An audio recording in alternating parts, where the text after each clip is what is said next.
Bien, estamos de regreso, señoras y señores, 6:45 de la mañana y momento de que usted interactúe de manera activa con nosotros, Álvaro. Quiero reiterar, antes de que presentes a nuestro invitado nuevamente, las líneas telefónicas 229-5982, 229-0082 son las líneas habilitadas desde este momento para que usted sea parte de este tema. Álvaro. Sí, está con nosotros el ex subdirector por un breve tiempo, creo que un año, de la Caja de Seguro Social, Francisco Bustamante, y quien es docente universitario y ha sido parte precisamente de la redacción del equipo que redactó este documento que hoy se discute en la Asamblea, y reconoció públicamente que no es un documento que está escrito en piedra, que puede ser o que es susceptible a cualquier cambio basado en las propuestas que se hagan durante este debate que ya se está iniciando en la Comisión de Salud. Vamos a abrir la línea. El mecanismo que vamos a utilizar es precisamente: el oyente llama y pregunta al profesor Bustamante cualquier inquietud que tenga en relación con el tema, para que el profesor Bustamante le aclare a los radioescuchas cualquier duda que tenga también basado en lo que está redactado en ese documento. Así que vamos a comenzar abriendo el 229-0082, 229-5982. Usted me avisa cuando hay llamada telefónica, Lisbeca, para claro, que los oyentes tengan la oportunidad de preguntar. ¿Me avisa? ¿No hay llamada en este momento? No, todavía no, pero estoy viendo por allí algunos temas de inmediato en el canal de YouTube. Usted me avisa porque estoy pendiente también. Dele. Óigame, por aquí, don Francisco, buenos días, qué gusto saludarlo. Están mencionando lo de las jubilaciones especiales. La gente tiene claridad con que no va a salir del presupuesto de la caja, sin embargo, lo hacen mención de esto. Creo que vale la pena iniciarme hablando sobre este tema. Sí. Buenos días a todos. Mira, las jubilaciones especiales son concesiones que hace el Estado a empleados públicos en función de algunas ocupaciones que ellos tienen o algún poder de negociación que han tenido en algún momento en sus relaciones con el patrón, que es el Estado. Entonces hay un grupo plural de gente que tiene jubilaciones y edades especiales. Se jubilan a los 28 años de servicio, o a los 25 años, que es un poco más de los 20 años que se pide al resto de la población, y en contraprestación no tienen edad para retirarse y también reciben el 100% de los haberes que estaban recibiendo mientras estuvieron activos. Esto funciona de la siguiente manera: ponte que una persona se jubila a los 48 años, 50 años, y la edad de jubilación es 62, asumiendo que es un varón. Desde el momento que se jubila hasta que llega a la edad de jubilación, el gobierno le paga el 100% de su sueldo. Cuando llega a la edad de jubilación, se activa su pensión y ahí empieza la Caja de Seguro Social a pagarle sobre la base 1.500 básicamente, y ahí la diferencia la sigue pagando el gobierno. El tema no es, porque yo creo que hay actividades que tienen un riesgo que requieren unas condiciones de vida. Por ejemplo, las fuerzas públicas en todas partes del mundo tienen este régimen, pero hay una razón de ser, que ellos siguen siendo la reserva de fuerza del Estado, y en un momento de necesidad pueden ser llamados de vuelta a fila y tienen que ir. No sé si eso rige para Panamá, pero es lo usual en otras fuerzas armadas. Y además de eso hay el riesgo de vida. El problema en Panamá es otro, y todo surge con la fuerza pública. Cuando los militares gobernaban, aquí habían 13, la cúpula eran 13, 14 funcionarios, un general, 2 coroneles y 6 u 8 tenientes coroneles. Eso era todo, esa era la cúpula. Hoy día tenemos el equivalente, que son los comisionados y subcomisionados, y hay cerca de 400. Entonces, yo, más que por el concepto de la pensión a la fuerza pública, yo pienso que se ha desvirtuado de la estructura piramidal de las mismas. El concepto de fuerza pública es que tú tienes un general, 2 coroneles, 4 tenientes coroneles, 8 mayores, 16 capitanes, 32 tenientes, 64 subtenientes y 128 sargentos, y así te vas y tienes más cosas hasta que llega a la unidad que es la escuadra básica, que es de 6 u 8 soldados. Aquí en Panamá lo que tenemos es que la pirámide se invirtió. Tenemos una cabeza enorme de tenientes comisionados y comisionados, que es el equivalente, que se retiran con los haberes completos y que además el Estado le da un puesto bastante, en la mayoría de los casos, muy bien remunerado. Entonces tú tienes un sesgo que definitivamente genera ansiedad y molestia en el resto de la ciudadanía. Eso es innegable, eso hay. Pero la caja no puede tomar decisiones en ese tema. Muy bien. Saludos a César, que está con nosotros. Si hay llamada, César Ruilova está con nosotros. Si hay llamada, nos avisa Lifeica, porque creo que se activó la línea mientras estaba hablando el profesor Bustamante. Repita los números: 229-0082. 229-5982. Momento justo para que usted marque y haga sus preguntas a don Francisco Bustamante, que está por acá respondiendo a esas preguntas que usted tiene, que todavía no tiene claridad con resolverlas, así que es momento justo para que usted llame 229-5982, 229-0082. Estamos esperando. Bien, después no se quejen, porque todos los días nos llaman para preguntarnos cosas que no tenemos idea de cuáles son las respuestas, porque no somos técnicos en la materia, y hoy tenemos a la persona indicada y queremos darle la oportunidad a ustedes para que sean los que pregunten. Adelante, Lisbeth. Tenemos llamada, vamos a responder. Buenos días. Buenos días. Quisiera preguntarle al profesor Bustamante, porque escuché que el ministro Chapman dijo que si se cambia alguna variable de la propuesta y no se sustituye eso con los fondos de otra forma, dentro de 5 años o en un periodo corto habrá que hacer reformas nuevamente. Por favor. Bien, vamos con la siguiente llamada para que tengamos dos ahí rapidito, que está sonando el teléfono. Adelante. Llamada. Sí, adelante. Sí, buenos días. ¿Me escucha? Sí, perfecto. Haga su pregunta. Sí, quería saber por qué en el año 2000 hicieron las reformas a la Caja del Seguro Social. Y el profesor nos explique por qué en ese sentido no se, ¿cómo le digo? No se respetó lo de la edad, ¿sí? No se respetó lo de la edad, y es más que todo eso. Porque los que trabajan hasta el año 99 no se les iba a tocar. ¿Por qué ahora no se respetó esa edad? ¿Por qué ahora solamente 7 años antes? Esa es mi pregunta. Adelante, profesor Bustamante, con las dos respuestas. Bien, la primera pregunta, efectivamente es un tema de una arquitectura financiera. Tú tienes que balancear ingresos y gastos. Entendamos mal, la reforma tiene 2 componentes. ¿Cómo manejo el déficit fiscal de los que ya están jubilados y lo que se recauda no alcanza para pagarlo? ¿Y cómo constituyo los fondos para que los que están trabajando, cuando les toque, haya dinero? Son 2 momentos distintos. En ese concepto se calcula cuánto dinero tenemos que pagar para los que ya se están jubilando dentro de este esquema. Y eso indica que tenemos un déficit que va a ir creciendo en el tiempo, pero después viene cayendo. Y ese déficit está estimado en más de 70.000 millones de dólares en unos 35 años, que es la esperanza de cuando salga el último de este grupo.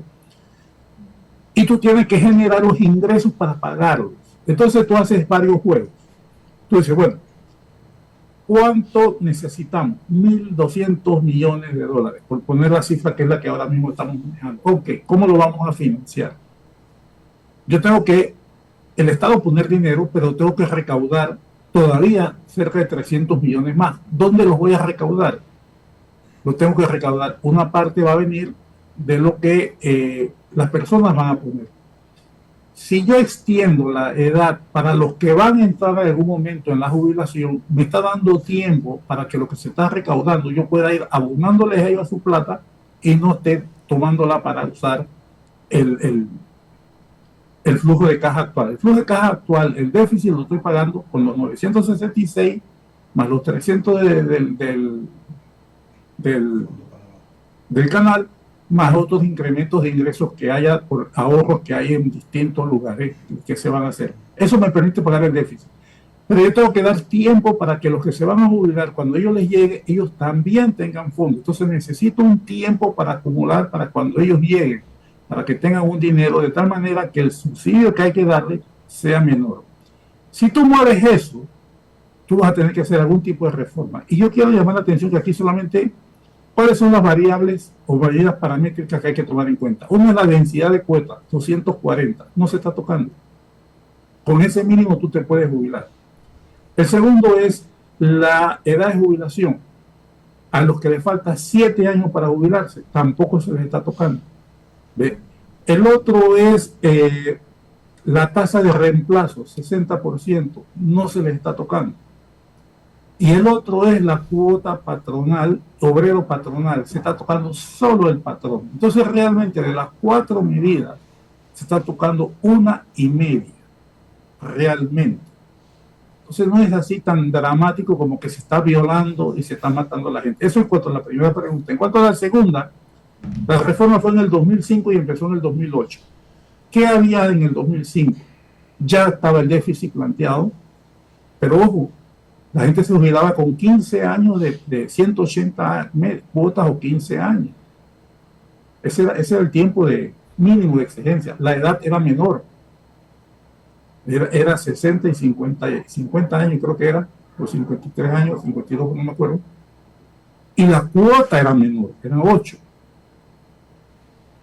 Ahora la cuota subió a 9.25, se sumó lo que era parte de lo que era el pago por los dependientes, subió a 9.50, 9.25, ¿ve? Y los patronos incrementaron su aporte también, y quedó en 13.5, en vez de tener un fondo de 8,5, subió a 13.5. Entonces, yo lo digo, cuando dicen que la reforma fue la que causó el descalabro, yo digo al revés. Y la jubilación máxima era $1,000. La reforma permitió que el sistema llegara hasta ahora, porque justamente extendió 20 años la edad de la densidad de cuota, aumentó la cuota y aumentó el tiempo, la cuota, el tiempo, la densidad, todo lo cambió. Y también mejoró para los tramos superiores. De tal manera de que esa sería la respuesta. No es que no se está respetando, se están dando 7 años. La cuestión funcionó así. Aquello entonces del 2005, del 99 al 2005 son 6 años. Ahora se están dando 7 años. Don César Rueloa, por acá tiene pregunta. Primero a saludar al amigo Bustamante y agradecerle siempre la posibilidad de ayudarnos con estos temas. Doctor Bustamante, la narrativa del proyecto pasa por el asunto del concepto de solidaridad, ¿no? Mucha crítica viene en el sentido de que ¿cuál solidaridad? Y yo lo pongo en el marco del debate un concepto que me pareció interesante y me parece interesante de Emile Durkheim, que dice que la solidaridad es un sentimiento común, una sensación de fortuna compartida entre los miembros de una comunidad. Se manifiesta cuando los afortunados ayudan a los desafortunados, a los pobres, a los enfermos, a los ancianos. Para Durkheim el reto era como trasladar los lazos sociales y el socorro mutuo desarrollado durante siglos en pequeñas aldeas a nuestro mundo moderno. ¿Existe en función de esto ese concepto de solidaridad o estamos hablando de otra cosa? Don César, le agradezco profundamente la pregunta porque yo creo que nos va a permitir abundar un poco sobre ese tema que escuché reiterativamente ayer en la asamblea. Mira, y me gusta más de la definición mándamela por favor, don César. Con mucho gusto. Con mucho. Aparece, doctor Bustamante, en un libro que se llama ¿Por qué fracasan la política?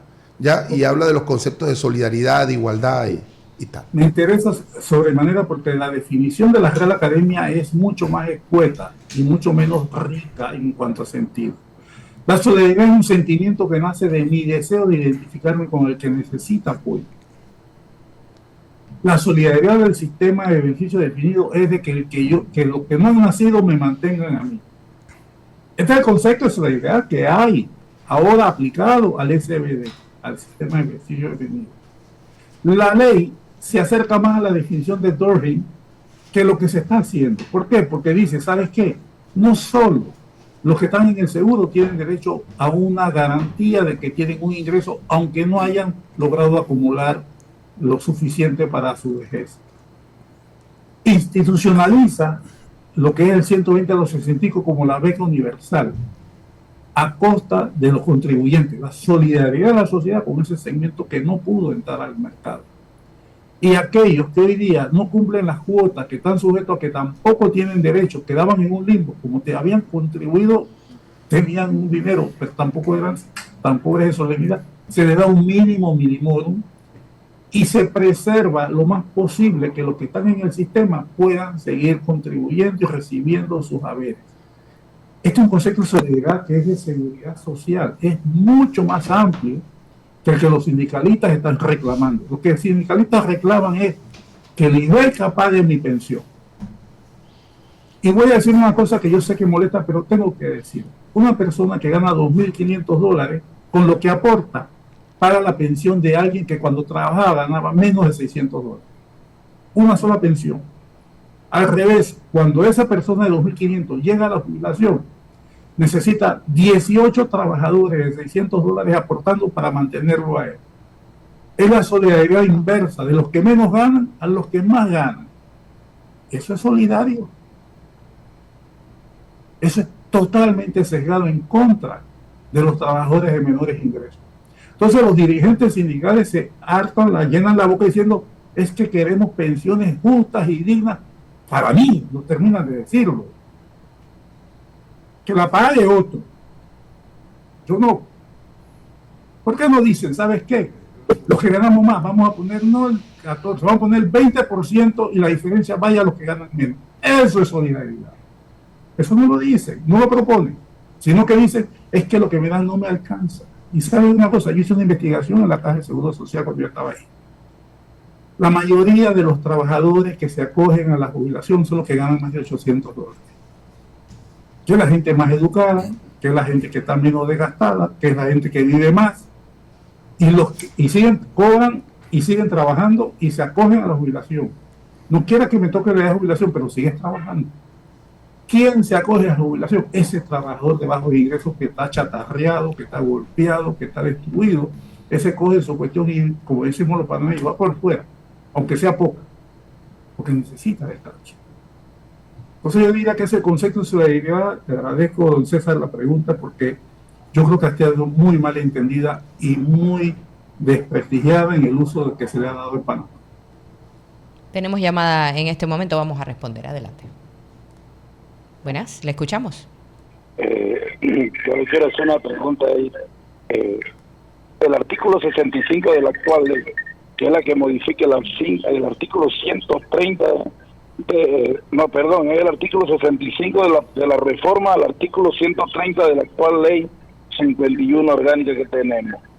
Ahí, en ese artículo, se ve como que nos quieren chiviar la privatización. Quisiera por favor que nos le explique, pero correctamente, tal como está en la norma. Sí, muchas gracias. Oyente, chiviar, ¿qué quiere decir? ¿No? Meter.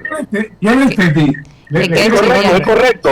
Es como que le están dando en ese artículo mucha potestad al director actual del momento que esté en ese momento en que él quiera trascendir, hacer cosas por encima de la directiva de la Caja del Seguro Social, lo que yo entiendo. No sé si estoy mal entendido, pues, espero que me la especifique para entenderla, caballero. Le agradezco la pregunta porque me va a permitir aclarar algo. La gente dice que al director se le está dando demasiada función. Yo quiero plantearlo en sus términos correctos. Que es lo mismo con la reforma del 2005. No es que se le está dando demasiada autoridad, es que no la tiene.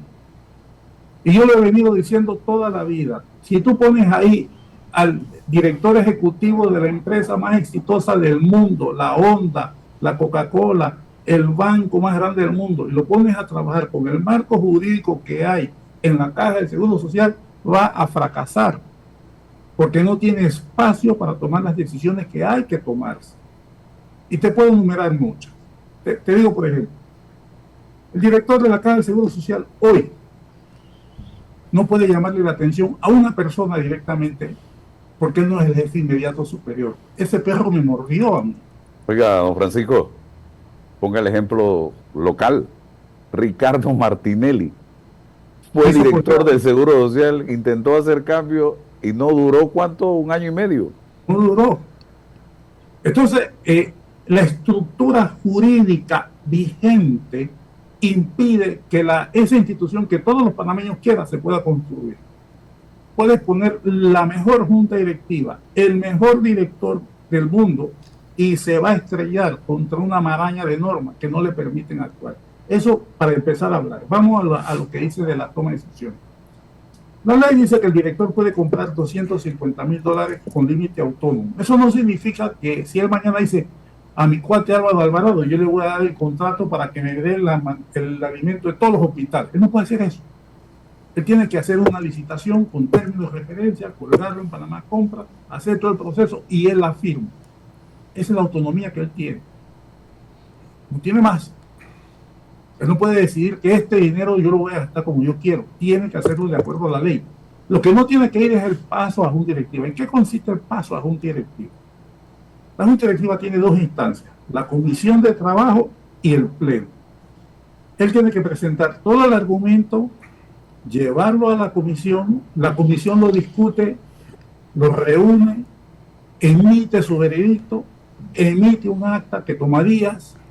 Cuando se emite el acta, se remite al pleno, el pleno lo pone en la cola de las cosas que está tramitando y entra en la discusión de la autorización.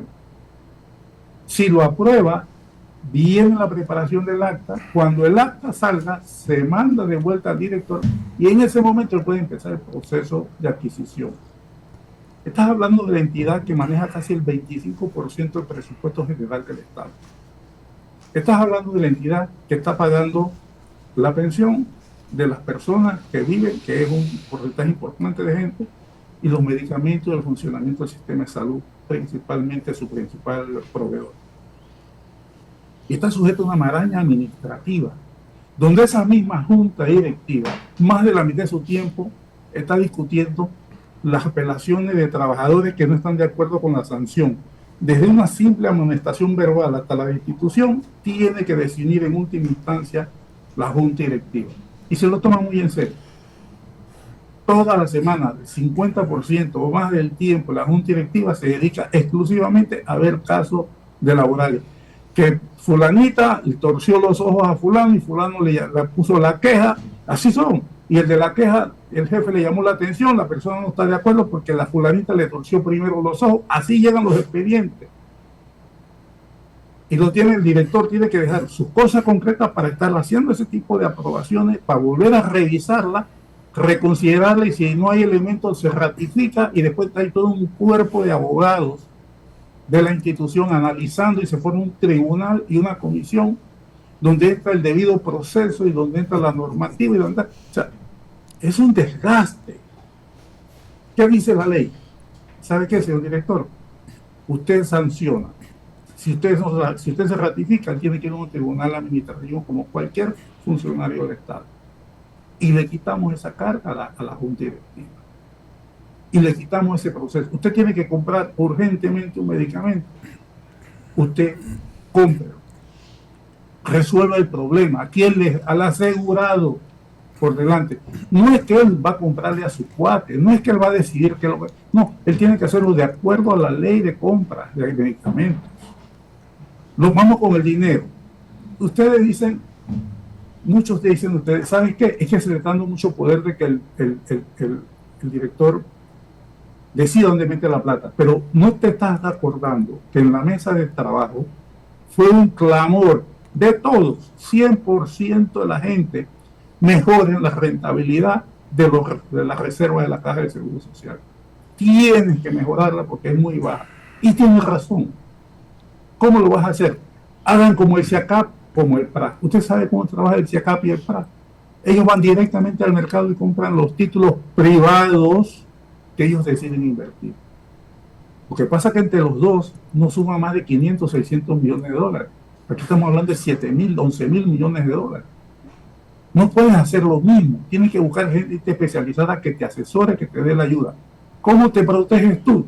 se han creado dos comisiones, una comisión de inversión, una comisión de riesgo, que asesoran al director, que asesoran a la junta directiva, que es la que tiene que aprobar el plan de inversiones sobre el cual el director se va a mover, que además necesita el visto bueno de la Contraloría, y en ese contexto él puede contratar, si considera necesario, para hacer la gestión de este dinero, porque no tenemos el personal especializado, que además es muy costoso. Esa es la realidad. Esta es una respuesta a un clamor de la mesa de IBM de que había que ser eficiente. Y esta es la forma profesional y técnica de hacerlo. Y el director está tomando se le están dando algunas de las autorizaciones que la ley actual no le concede para que pueda hacer bien su trabajo. Esa es la realidad, con toda honestidad, de mi interpretación de la ley. 229-5982, 229-0082 son las líneas telefónicas. En este momento vamos a estar pendientes de sus llamadas y también en el canal de YouTube. Usted puede hacernos preguntas. Álvaro Alvarado, Noticias 180 Minutos es el canal de YouTube. Es el momento. Ahí está, hay una llamada, vamos a contestarla. Buenos días, adelante. En este momento vamos a estar pendientes. Tiene que bajar el volumen de su radio para que pueda hablar no solamente por el teléfono. Buenos días, ¿cómo están? Una consultita, aprovechando que está el señor Bustamante. Mire, cuando se hizo la ley esta 51, se estableció que las personas que tenían más de 35 años en el año 2006 no tenían opción de escoger entre el sistema mixto y el sistema definido, o sea que prácticamente los encasillaron a que teníamos que quedarnos en el sistema definido. Pero ahora resulta que ahora que se está haciendo la modificación a la ley, a nosotros nos excluyen. Por ejemplo, son las personas que nacimos en el 70, o sea que nos falta todavía 8 años. O sea, ahí en ese caso sí nos están excluyendo de poder seguir con la ley 51, o sea, jubilarnos a los 62 años. Entonces, yo esa parte no la veo justa, don Bustamante. Yo pienso que un año más deberían de analizarlo, porque así como no nos dieron la opción, a diferencia del resto de los contribuyentes que sí les daban la oportunidad de que pudieran cambiarse al sistema mixto. Ojalá pudieran evaluar eso. Saludos. Sí, gracias. Cuando se hizo la ley en 2005, se dio el derecho a escoger a las personas que estaban en esa frontera si se quedaban en el sistema viejo o se quedaban en el sistema nuevo. Y la ley decía que a partir de la vigencia todos los nuevos entraban exclusivamente allá. ¿Ok? Eso es lo que se decía. Muy pocos optaron por pasar al sistema mixto y la inmensa mayoría, más del 95%, decidió quedarse en el sistema beneficio definido. ¿Qué tenemos hoy día? El sistema de beneficio definido en su concepción desaparece. El sistema mixto desaparece y se crea un nuevo sistema, que es el sistema de capitalización por garantía solidaria. ¿Qué es lo que implica? Que personas como usted, que pasan al sistema, que ya no hay un sistema, es un solo sistema el que hay ahora, todos van al mismo sistema. Las personas como usted, que no tiene un centavo, no tiene un centavo de dinero, porque todo se ha usado para pagar pensiones a gente que a lo mejor gana más que usted. Todo se ha usado en eso. ¿Cómo hacemos para devolverle ese dinero? Entonces el Estado dice, ¿sabe qué? Yo asumo el compromiso como Estado en la ley de que voy a reconocer lo que tú has pagado hasta la fecha y te voy a dar un rendimiento del 4%, que es extremadamente competitivo con la tasa vigente de rendimiento en los últimos 20 años. Acuérdense que la última vez que hubo tasas arriba del 4,5% en el mercado fue hace más de 30 años, allá por los tiempos de la invasión. Antes no, después ha venido una tasa de tasas muy bajas. Y se dice, a ese dinero que no existe, te lo voy a reconocer y le voy a dar un 4% de rendimiento. Obviamente, y además, eso es a los que pasan. Y además, a los que estén en esa frontera de edad, te voy a dar 7 años de que la ley no te afecte y tú puedas tener la jubilación en los términos que tenías antes. Yo creo que esto es mucho más generoso que darte un año más o un año menos, que es lo que estás comentando. Mucho más. Es mucho más solidario. Es la explicación que pudiera dar. Muy bien. seguimos habilitando la línea telefónica para que nos llame. Vamos a recibir un par de llamadas seguiditas una de la otra, justamente para que el profesor Francisco Bustamante nos brinde su respuesta. 229-582, 229-0082. Está al aire. Le escuchamos. Adelante. Buenos días, Libeika, Álvaro y señor Bustamante. Oiga, señor Bustamante, yo tenía una duda. El tema de el 120 que va a subir a 144, a los 65 creo que es. Quisiera que usted nos explicara técnicamente, o sea, en qué nos favorece el aumento de $24 en este plan por persona en un momento en el que necesitamos ingresos y necesitamos robustecer el fondo para pagar las pensiones de la Caja de Seguro Social. ¿Cómo eso nos beneficia y también cómo nos beneficia ese traspaso de ese pago, aunque he escuchado que no lo va a pagar el Seguro Social, pero creo que lo va a administrar y lo va a supervisar mejor el filtro? Pero si el seguro no puede con un montón de cosas ahorita mismo, ¿cómo va a poder con ese tema del filtro de 120 a los 75? Saludos. Gracias. Creo que usted no tuvo la oportunidad. Usted tiene una duda, yo tengo miles de dudas, así que lo felicito. Mire, al inicio de la conversación, don César Ruilova hizo un extraordinario aporte cuando definió el concepto de solidaridad. Eso de en la comunidad, no en el grupo de los que ya tienen privilegios.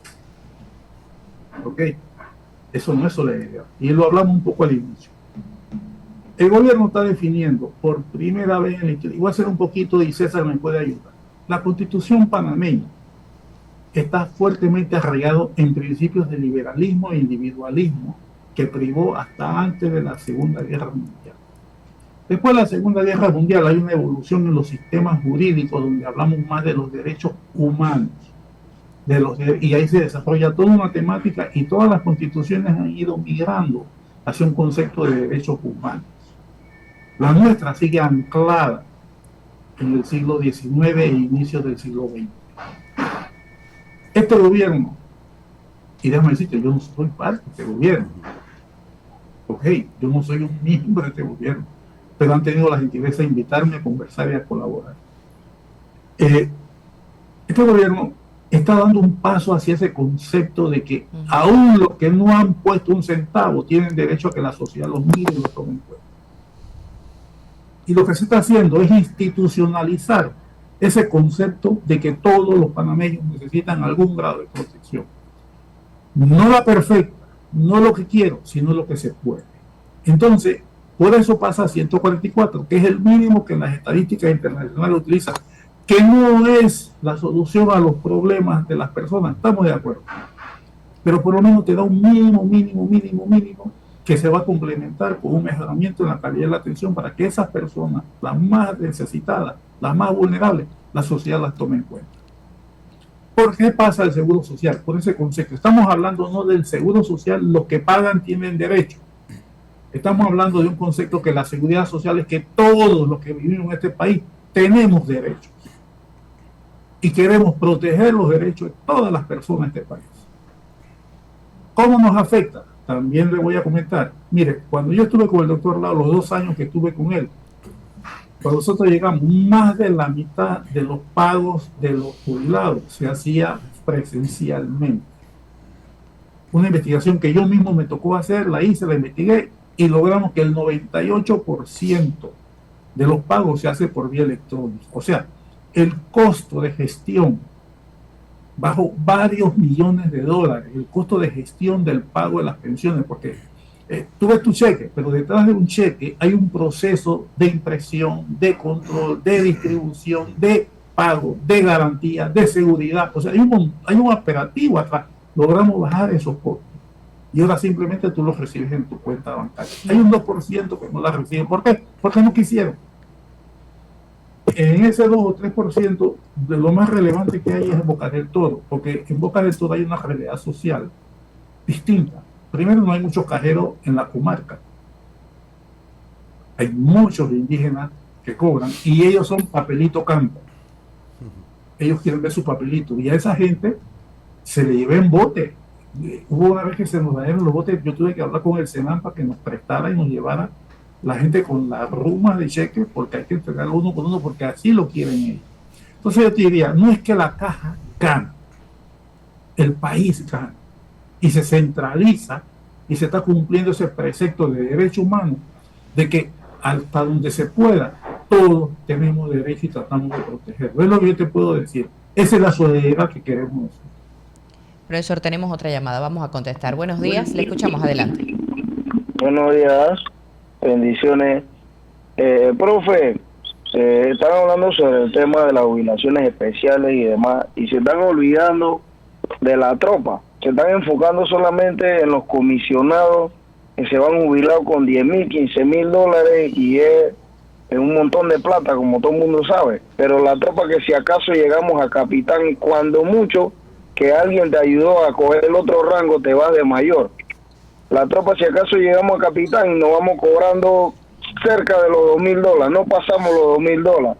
Entonces, acuérdense de la tropa también, que nosotros venimos de abajo, nosotros venimos recibiendo golpes, luchando contra viento y marea.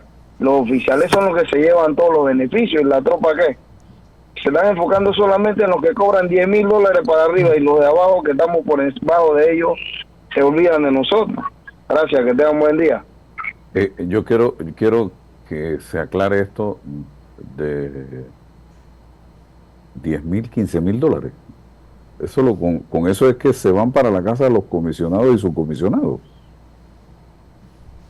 Ellos tienen una situación, mira, ellos cobran creo que hasta 7,000, pero hasta 7,000. Ellos tienen unos sueldos adicionales por el puesto, por la función. Ajá. ¿Ves?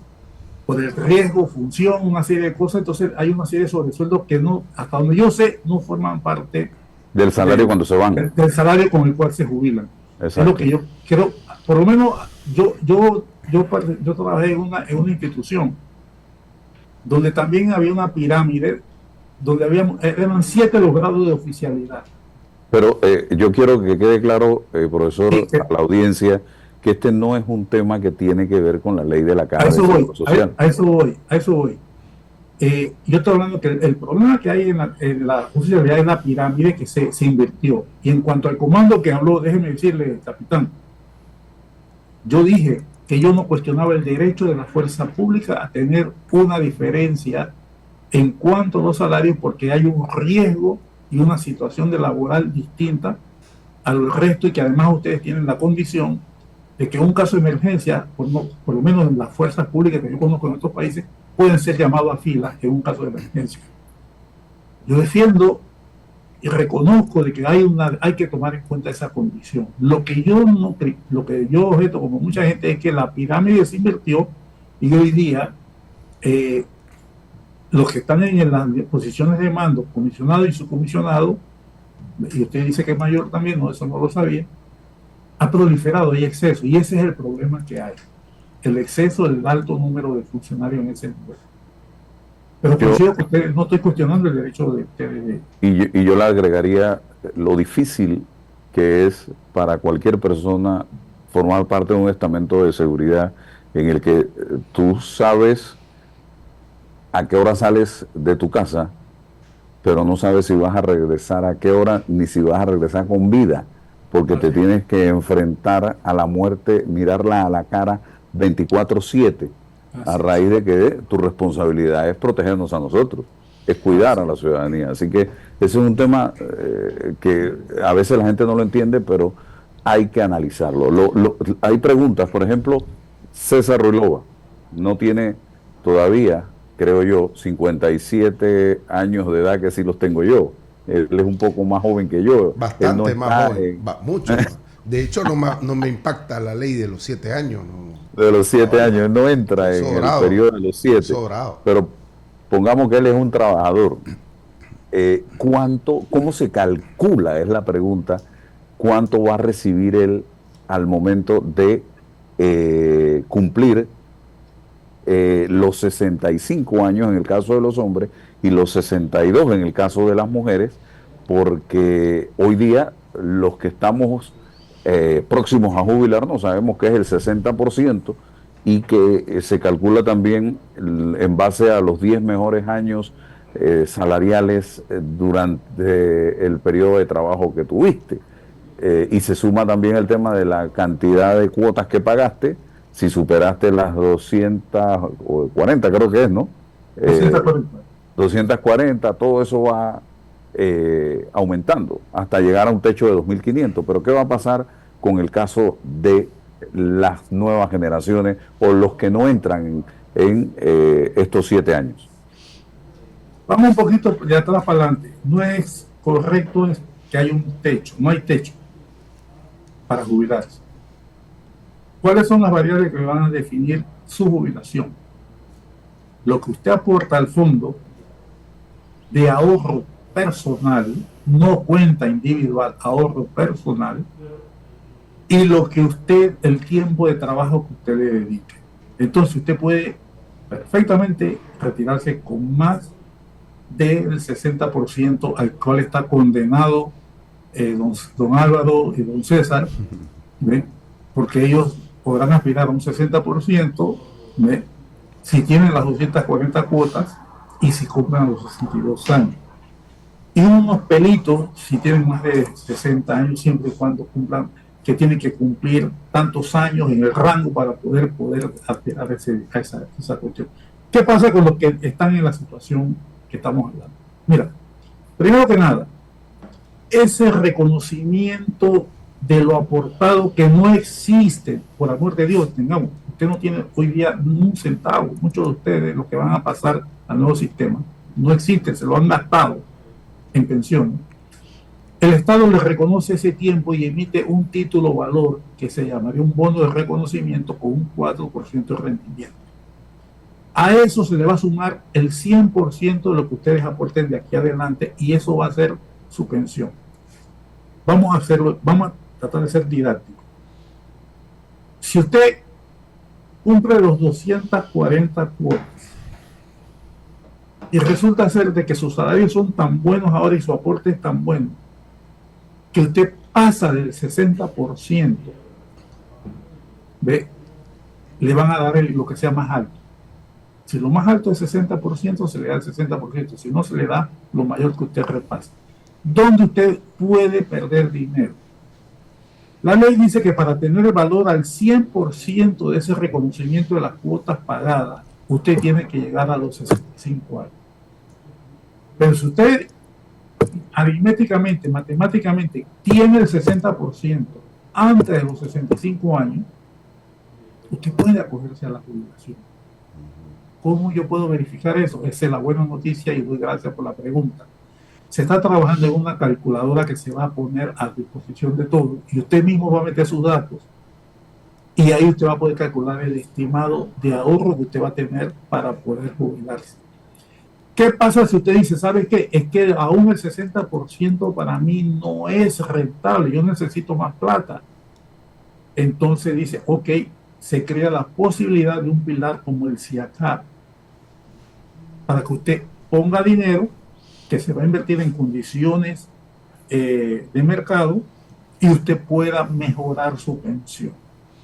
Entonces esas son las alternativas que el sistema le está ofreciendo de manera tal que usted pueda estar protegido, pero le repito, esté atento que en los próximos días se va a anunciar la calculadora, pruébela y si no le está clara, no le funciona, entonces usted pregunte y se va a mejorar. Don César. Llamada, César. Sí, requiere cultura de nuestro pueblo, información, y quería arribar, Francisco, al tema de la gobernanza de la Caja del Seguro Social, porque tendríamos que definir con algunos criterios que pretendemos, ¿no? La gente quiere mejor servicio de salud, la gente quiere sus medicamentos al día, la gente quiere contar con sus médicos. ¿Cómo esta reforma atiende e impacta positivamente respecto a esos parámetros? Es decir, transparencia y eficiencia, ¿no? Nos ayuda este paquete de reforma a lograr o ir en el proceso de esa gobernanza y de la prestación de un mejor servicio de salud a los asegurados. Sí, gracias. Yo repito lo que siempre he venido diciendo. Tú puedes poner a la persona más talentosa y más exitosa en el mundo manejando empresas, dirigir el seguro con la estructura de gobernanza que tiene y va a fracasar. Entonces es imperiosa hacer los cambios. Los cambios que hay van en la dirección correcta. Si tú me preguntaras a mí personalmente, Yo hubiera querido cambios más drásticos, ojo, mucho más drásticos. Pero eso es lo que se puede. Porque acuérdate que una entidad es un fideicomiso en manos del sector público y tiene que tener a variables políticas y sociales que una empresa normal no tiene. Y aún dentro de una empresa normal que tiene poder. ¿Qué pretende la ley? La ley pretende que la junta directiva se enfoque en los temas propios de una junta directiva. La ley pretende que quienes se sienten en la junta directiva sean personas con las competencias necesarias para poder sentarse en esa silla. Y la ley también pretende que del lado de la parte administrativa exista el personal idóneo para que pueda hacer las labores que la institución demanda para dar ese buen servicio que estamos pidiendo. ¿Es suficiente? Yo hubiera sido mucho más drástico en los cambios de la misma ley. Yo hubiera propuesto mucho más, pero bueno, yo no estaba en el grupo que trabajó y eso fue lo que se pudo hacer. ¿Qué cosas yo creo que se pudieron? Y lo que voy a decir no le gusta a la gente, pero tengo que decir. Mira, un profesional de las ciencias financieras, de la gestión de altas empresas, tú le dices que para reunirse 3 horas y media le vas a dar $100. Su tiempo vale muchísimo más que eso. Ese señor en 10 minutos te puede dar un consejo que vale miles y miles de dólares. Yo creo que hay que pagarle mejor a la junta directiva. ¿Sabes para qué? Para que los mejores en cada gremio aspiren a sentarse en esa silla. No es que quiera figurar, no es que quiera... No. Que los trabajadores tengan... Y si no hay trabajadores, que ellos los contraten y los pongan ahí. Que defiendan sus intereses. Y si los empresarios no lo tienen, que busquen personas también. Y que el gobierno también. O sea, que tratemos de llenar la junta directiva de talentos en las necesidades que maneja la institución para que puedan dar respuestas talentosas, inteligentes, oportunas. Y lo mismo la dirección. Entonces yo creo que hacia allá apunta. Es un paso correcto en la dirección necesaria. O es un paso necesario en la dirección correcta, como quiera. Creo que sí debe ayudar. Pero no esperes milagros de un día para otro. Seguimos atendiendo a los oyentes. Las líneas telefónicas están abiertas. Me avisa si hay llamada porque yo tenía una pregunta que le hice al ministro Chapman ayer y se la hago a usted. Han pasado 10 días desde que aquel 6 de noviembre se presentó el documento ante la Asamblea. De todo lo que usted ha leído, de todo lo que usted ha escuchado, de todo lo que usted ha conversado, ha visto, ¿cree que hay cosas que hoy usted pudiera corregir o se mantendría con el documento tal y como está? Por supuesto que hay cosas que se pueden corregir. Algunas de forma. Hay un artículo que habla de 5 comisiones, pero nada más hay 4. Date un ejemplo. Eso es sencillo, eso se puede corregir. Hay otras cosas. Por ejemplo, si bien es cierto que el director puede contratar empresas externas para que hagan la gestión del dinero, yo pienso que ahí habría que considerar, uno ya está considerado que es por licitación pública internacional, yo le pondría límite, esa empresa es por un tiempo, no indefinidamente. Si tú la repites es por 2 periodos, no por 3.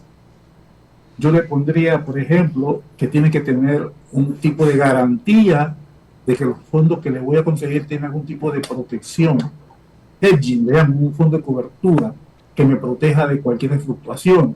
Y esos son detalles técnicos que yo no sé si tienen que ir en la ley o en la reglamentación, pero yo diría que esas son cosas que hay que mejorar, hay que hacerlas mucho más, más protectoras.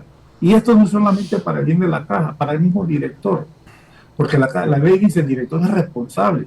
Si una empresa falla, él va a pagar con su cabeza. Créeme que yo no le envidio el puesto a Lino, le estoy ayudando, pero ese puesto yo no lo quiero. La responsabilidad que tiene versus la autoridad que no tiene versus la demanda del pueblo, del puesto, exceden la capacidad de cualquier persona con ese marco. Entonces yo diría que sí. Para mi gusto yo daría más poder al director. Para mi gusto yo pondría algunos controles adicionales en la selección de las firmas que vayan a aumentar el dinero. Y yo pondría un énfasis muy grande en mejorar los sistemas informáticos para mejorar la administración. Ayer dijo un tipo una barbaridad, se han gastado $1.000 millones en equipo informático que no sirve. Eso es falso. Eso es absolutamente falso. Se gastaron 176 millones en 8 años, de los cuales no se estaban aprovechando los sistemas. Es otra cosa. Bien. Tenemos llamada. Vamos a contestar a esta hora. Buenos días, le escuchamos. Adelante. Hola, buenos días. Saludos. Mire, licenciado, explique el artículo 40 y también me llama la atención que hablan de medicamentos, etcétera. Sin embargo, no hablan de los hospitales. Todo no va a caber en el Hospital de Ciudad de la Salud, pero no hablan de la nueva reestructuración, digamos, del complejo que es pionero. Eso está horrible, no hablan nada de hospitales como tal. Y explique la ley, el artículo 40, por favor. Gracias.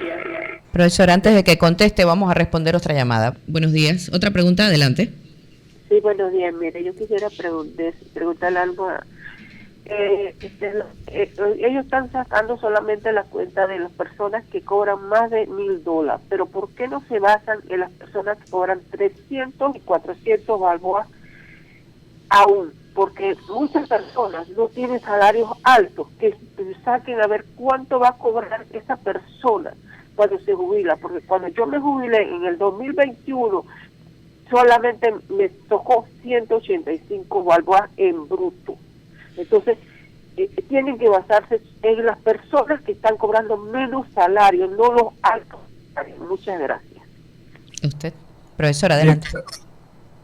La primera pregunta, yo no me sé los artículos de memoria, así que si usted me dice que dice el artículo 40, yo le digo, léase el 39 y quedamos en la misma. No, tiene que precisar un poco. En cuanto, justamente lo que usted está diciendo, oyente, es lo que yo me estoy refiriendo. Necesitamos mejorar la gestión administrativa de la institución. Y eso pasa por un mayor nivel de autoridad de parte de las autoridades, valga la redundancia, para poder tomar las decisiones oportunamente. Si yo quiero mandar a pintar el complejo, y eso vale $2 millones, yo tengo que conseguir todo un proceso en una tramitación que no añade valor. Yo puedo hacer eso, y eso me demora 1 mes, 2 meses, a veces 3 meses, porque no es la prioridad. Entonces, lo que se quiere con la ley es que cosas que hay que resolver inmediatamente, el director lo pueda hacer. Por eso digo, sí, el complejo tiene muchos problemas, es un microcosmo del país y hay que resolverlo, por eso estamos de acuerdo. Ese es un punto. El otro punto, la otra pregunta que hacía era, gracias por la pregunta, mire, vamos a hablar con un número.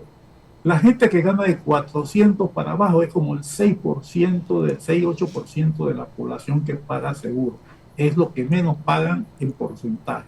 Pero es un caso humano, es un derecho humano. La nueva pensión pone como techo, como piso, una pensión de $265. ¿Por qué? Porque esas personas como usted, que se están jubilando ahora, necesitan tener un mínimo que es no el porcentaje. Lo que usted me está diciendo, usted ganaba como $300, 300 y tantos, si usted está recibiendo 185. Bueno, yo le tengo una buena noticia. Todo el que gane, la pensión mínima va a ser 265, independientemente del monto que esté cotizando. Esa es la mínima que se va a pagar con un aliciente. Cuando usted se jubiló, usted con lo que recibió, hoy día sigue recibiendo lo mismo. Pero los precios subieron. Ahí es la cuestión de que se está poniendo una indexación. ¿En qué consiste la indexación? Que periódicamente se va a revisar en cuánto aumentó la inflación, en eso se le va a aumentar la pensión para que usted mantenga el poder de compra. No es que no nos estemos concentrando en lo que menos ganan. Justamente, y eso, gracias por la pregunta, el hecho de que hayan pensiones no contributivas y haya la pensión mínima garantizada solidaria apunta exactamente a lo que usted está diciendo. A que estamos pensando en los que menos ganan, que gente como usted no esté pagando pensiones para gente que gana más. Eso es lo que estamos buscando con la nueva ley. El artículo 40, aquí lo tengo, lo que habla es de conflictos de interés del director general y el subdirector general. El director general y el subdirector no podrán celebrar por sí mismos o por interpuestas personas contrato alguno con la caja, ni gestionar por cuenta de terceros negocios ante institución, salvo algunos elementos que plantea aquí. De eso es que trata básicamente ese artículo 40, profesor. Y eso responde a que acuerda que hay una ley de conflicto de intereses de reciente creación que no existía cuando se hizo la reforma. Yo creo que la ley oportunamente recoge esas innovaciones que son legítimas, las pone. Por eso digo, no, pero si se refiere a la gestión, la señora, definitivamente ella tiene un punto, pero para eso necesita la autoridad. Tenemos llamada, vamos a responder la próxima llamada. Buenos días, adelante. Adelante. Buenos días, nos quedan exactamente 9 minutos, así Oiga. que aprovechen, adelante. 229-5982, 229-0082 son las líneas para que usted en este momento marque y haga sus preguntas en torno al proyecto de ley que ya está en la Asamblea Nacional siendo discutido por los diputados. En primer debate, ahí hay llamada, vamos a contestarla de inmediato. Adelante. Hola. Aló, buenos días. Buen día. Buenos días. Sí, le escuchamos, adelante. Sí, mire, no he escuchado a ningún directivo ni en todo este tiempo que han analizado la nueva ley. ¿Qué va a pasar con aquella? Me incluyo porque yo tengo 48 años, pero tengo las cuotas pagas, para 2 años abajo. No me llaman los planeados. ¿Qué va a pasar con esas personas? Estuve pagando seguro voluntario, pero es un plan de que uno lo paga nada más para usarlo. Sin embargo, como anteriormente, tengo el doble de la cuota, más no tengo la edad. Escuché al mismo director de Nomón y al de salud que uno podía ir por anticipadas. No se le escucha bien, tiene algún tipo de interceptación allí en la comunicación. Sin embargo, creo que se refería más que todo a que ya tiene las cuotas pagas. ¿Sí? Adelante. Y tengo 48 años, exacto. Entonces, no sé cómo que si la ley incluye eso, yo... Bueno. ¿Cómo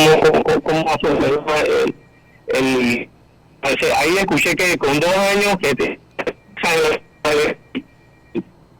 No se escucha, no se escucha. No se escucha. Vamos a contestar otra llamada. Adelante, buenos días. Y puede volver a llamar. Buenos días. Adelante, buenos días, rapidito. Hola. 229-5982, 229-0082 son las líneas para que usted llame. Ok, buenos días, adelante. Buenos días. La primera es si cuando con esta ley otorgan esa pensión a los jubilados, esa pensión va a ser hasta que la persona muera o solamente hasta cuando se le acabe supuestamente el fondo, o si va a ser igual hasta que muera. La otra es que el señor Bustamante siempre decía que no se podía volver al sistema solidario porque uniendo las cuentas individuales, porque eso eran fondos privados y había que pedir permiso a los jóvenes que de las cuentas individuales. Porque ahora yo no escucho que hay que pedirle permiso a los jóvenes de las cuentas individuales para unir los dos sistemas. Pero lo primero es si es una pensión vitalicia. Gracias. Pero eso... Sí, es vitalicia. Segundo, pido excusa si no fui claro. Yo lo que dije que eran fondos privados y tomarlos sin la autorización de la persona era una expropiación. Y eso implicaba derechos que podían ser disputados en los tribunales. Déjeme decirle, creo que nada vamos a hacer varias cosas. Cuentas individuales siempre han existido en la caja del Seguro Social. Cualquier persona, cuando se va a jubilar, se toma todo su historial y se hace una cuenta individual. No es que se toma del volumen de que usted le toca tanto. No, se le construye su cuenta personal individual y sobre esa cuenta se va a calcular su pensión de usted. Lo que hay es una cuenta de ahorro personal. Eso sigue siendo válido, solo que ahora todo el mundo la va a tener. No va a haber eso de que uno la tiene y otro no la tiene. Todo el mundo la va a tener. ¿Cómo se construye la cuenta personal de ahorro de un cotizante? Repito, se le va a dar un reconocimiento con un bono de reconocimiento que va a rendir 4% y a ese valor se le va a ir sumando todo lo que él genere de aquí hasta el día de su jubilación, que va a ser hasta el día inevitablemente que fallezca, como no va a pasar a todo. Esa es la explicación que le puedo dar. Ahora, buenos días. Adelante. Hola, buenos días. Sí. Bien, es para hacerle la pregunta al licenciado Bustamante y felicidades también por el programa. Tengo dos preguntas breves, licenciado Bustamante. Creo que es el artículo 65, también yo he leído, que habla de los dineros que puede administrar una empresa privada. Usted tocó un tema muy importante que es la seguridad de esos dineros, pero ¿por qué no lo manejan las cajas del Seguro Social? Y si en algún artículo de la nueva ley contempla proteger la caja del Seguro Social, elevándola o blindarla, elevándola a título constitucional. Muchísimas gracias. El primer caso, gracias. El primer caso, ya yo dije que, en mi opinión, yo hubiera puesto algunas salvaguardias para garantizar la permanencia de esos fondos, entre las cuales yo hablaba de unas coberturas que habría que hacerse, que esos administradores, si se escogían, fuera por un tiempo definido, que se verificara el rendimiento mínimo que tiene que dar, o sea, que fuera un proceso transparente de contratación. Ojo, hoy día se hace sin eso. Déjeme decirle, hoy día la UTI, cuando va a hacer una inversión en un título, coge una lista de empresas que están autorizadas, que tienen puesto de bolsa, y le dice, oye, quiero que me compres tal título. La caja le dice a él, yo quiero que tú me compres tal título y me lo inviertes. Ahora estamos diciendo, ¿sabes qué? Y tenemos dos comités de riesgo, yo te voy a decir a ti, yo tengo esta cantidad de plata, dime tú en qué título puedo invertir, porque tú estás en el mercado, yo no. Y él me dice, yo voy a invertir en estos títulos, y yo le digo, mi comisión de riesgo, mi comisión de inversión dice que está correcto, dale. ¿Por qué se está haciendo? Porque entrar a los mercados de valores es un negocio que exige dedicación exclusiva. La caja no tiene esa estructura, y hacerla implicaría una reforma mucho más profunda que la que yo hubiera hecho, si yo hubiera podido hacerla, pero yo sé que ahí me hubieran matado mucha gente. Entonces, hemos buscado un camino en la ley posible, donde los fondos siguen siendo de la caja, se refortalece con estructuras internas y se apoya en agentes de mercado transparentemente, cosa que hoy día no se hace. Hoy día tú llamas al tipo y dices, yo quiero que me haga tal cosa. Hoy día no, es un proceso de selección abierto, visitado, con resguardo, que yo lo pondría un poquito más. Es lo que te puedo contestar. Muy bien. Gracias, profesor Francisco Bustamante, por acompañarnos esta mañana aquí en Noticias 180 Minutos, respondiendo, aclarando algunos detalles justo después de la construcción de este documento que se encuentra en este momento en primer debate en la Asamblea Nacional de Diputados. ¿Tienes algún comentario, César? Sí, a ver, este es el ejercicio de la gran democracia deliberativa, ¿no? Pasar de la representativa a la deliberativa y someter los temas de conflicto al debate nacional. Francisco, yo he venido sosteniendo que históricamente, como es normal en cualquier democracia, se vienen arrastrando las contradicciones y los conflictos de intereses, obreros, empresarios. ¿Cuánto hay de esa tensión en este debate? Porque he escuchado las vocerías, los puntos de vista, cada uno está en los extremos. ¿Cómo conciliar en la diferencia algún punto de vista que no sea centrarse en ese debate histórico y enfrentar un tema como este, que es y sobrepasa, por supuesto, ese debate y esa contradicción? Vamos a lo evidente y después a lo no evidente, pero sustancial. Yo vi la lista de las personas que están en el Estado. Si tú escuchas lo que estás hablando, tú dices, caramba, el pueblo está en contra de esto. Pero si tú ves a qué organismos representan, son los mismos organismos. Un mismo organismo tiene 30, 40 voceros y repiten y repiten y repiten la misma cosa. De manera tal que cuando tú empiezas a ver cuán cierto es ese rechazo que tú estás viendo ahí, te das cuenta de que realmente es una estrategia muy bien montada de yo poner todas las veces que tenga mi mismo argumento por distintas voces y aprovechar que esto se está televisando al país para sentar una posición de nuestro grupo y de nuestra visión de lo que queremos. ¿Qué está pasando con esta visión? Están trayendo a la discusión de la ley una visión política del Estado panameño y la están metiendo dentro y se está aprovechando la coyuntura. Yo lo entiendo. La lucha política es esa. La lucha política se hace en cada esquina, en cada espacio, en cada lugar donde mi argumento yo pueda llevarlo a la población. Yo entiendo la estrategia. Penosamente, son pocos los empresarios que están haciendo la defensa de su caso y el gobierno todavía tiene una posición mucho más timorata de escuchar lo que está pasando. Ese es el riesgo. Ese es el riesgo de que uno escuche el ruido y no ve el fondo, que lo que se está planteando, ayer lo dijo uno, esto es una lucha de clases, estamos en contra del capitalismo salvaje, o sea, te estás metiendo en una discusión que está muy lejos del tema central, que yo no digo que no tiene relación, pero este no es el foro.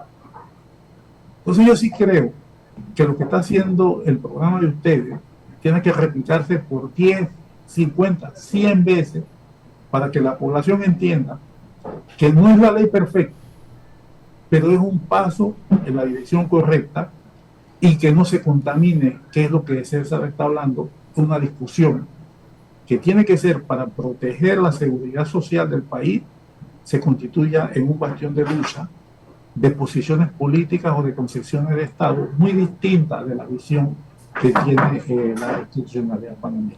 Es lo que yo coincido contigo, que es un riesgo que tenemos, pero ustedes están abriendo una puerta muy importante, que ojalá se haga, de que la población escuche y haga sus opiniones y se pueda ir mejorando la ley. Gracias, profesor Francisco Bustamante, por su gentileza, por dedicarnos este tiempo a los ciudadanos panameños a entender un poco el contenido de este documento. Nosotros vamos a seguir haciendo esto. Esta entrevista va a quedar en nuestras plataformas de redes sociales para que todo el que quiera pueda verla y escuchar y entender un poco lo que usted ha explicado en el día de hoy. Gracias, que tenga excelente día.